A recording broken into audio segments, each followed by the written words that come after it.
Hello YouTube, Reseller Mom here. Welcome to this quick little video. I am packing up some stuff right now and I wanted to share with you just some ins and outs on tips and how I do things. When you are packing up things from Amazon, you need to follow all of the Amazon's policies. However, there are some gray areas that they don't tell you how to pack it up. So you kind of got to figure that out. You got to put your thinking cap on, put yourself in the customer's shoes, see how would I package it up? What would be the most cost efficient way and or easy way for me to do it? There's lots of videos on that. So I just wanted to share kind of this setup and what I'm doing and why I'm doing it. The why is more important because then you can take those whys and apply problem solving skills to whatever situation you're in, because you're clearly not going to have my product here. So first things first, my bubble wrap, if you stick it in a laundry basket, it stays right there, and then I can just roll this sheet across. It's kind of nice. My product is in a resealable poly bag. It came manufactured, case packed from my wholesale supply. It came with tissue paper around it. Do I need to remove the tissue paper? No. It adds a little bit extra protection. It looks kind of nice for the customer, shows that it's coming straight from the manufacturer. The weight of the tissue paper does not add into, the cost of my shipping for this. It's pretty negligible. Tissue paper is pretty darn light, and it just adds a little extra. So do I need to remove the tissue paper? No, leave it on there. How many things of bubble wrap to use? That's up to you. Each item should be able to pass the drop test. If you've never heard of the 3-foot drop test, go Google it. You need to be able to drop this from 3 feet, front, side, all 6 corners, and not have it break. So my choice, I could either put this into a box, totally could put it in a box if I wanted to. That's not unheard of. Or I can bubble wrap and bag it, or I could bubble wrap it and shrink wrap it, or I could put it in a box with tissue paper. And it comes down to a few things. What do I have on hand? What's going to be the cheapest? And what will present the best to the customer? And what will prevent the least amount of breakage for the least amount of cost of goods? My bubble wrap I get from American Bubble Boy, it cost me 5 cents a sheet. This one, I feel 3 sheets is pretty good. I kind of roll one up and kind of see, okay, at how many sheets do I feel like that's going to make it past that drop test? And this item, I felt 3 sheets was pretty good. Could I put 6 sheets? Sure. Cost me an extra 15 cents per item.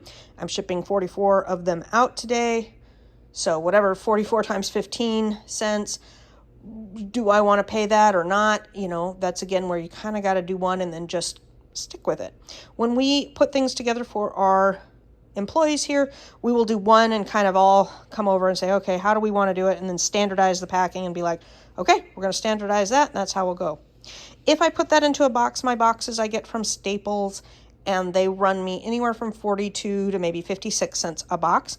So bubble wrap is 15 cents. Box is 50 cents-ish. It's cheaper to go bubble wrap. But you got to add the bag.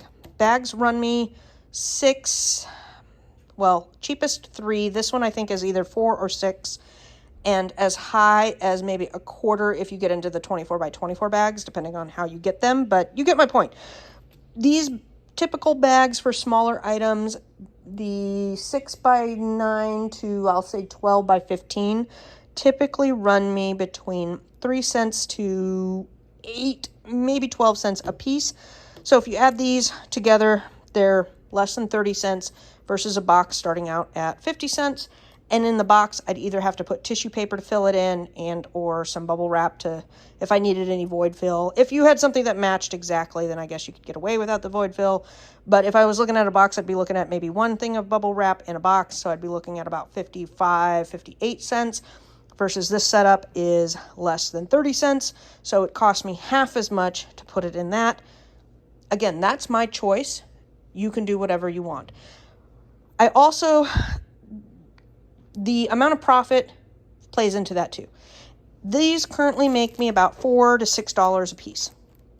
If they made me $25 a piece, heck yeah, I don't mind spending that 50 cents. That doesn't, like at $25 a pop, who cares? If you spend an extra 30 cents on packaging, it's worth it. It's a higher end item. Customers are expecting a little bit more bougie experience, right? You want to have less breakage because something that breaks that is a high-end item is going to cost you a lot more. But for something in the $10 to $20 range, it's going to get about $10 to $20,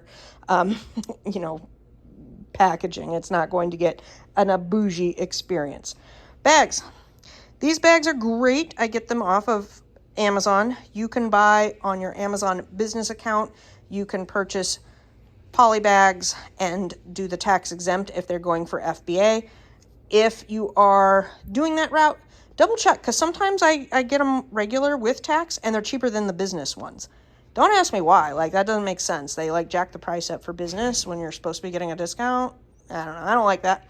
And keep in mind, if you are doing tax exempt stuff purchasing, the item that the customer is going to get is this, right? So this is part of my cost of goods. The bubble wrap and the wrapping is part of my cost of goods.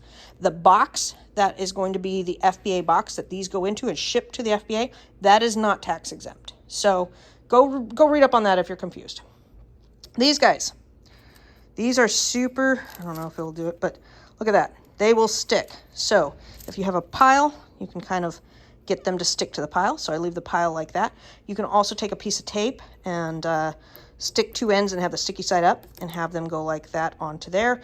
And if you have FBA stickers like this back, whatever this stuff is, will kill the static on these guys. I don't know the science behind it, but they do. So just some ways to get these off. I usually keep the trash can or keep a pile so the static goes to the static.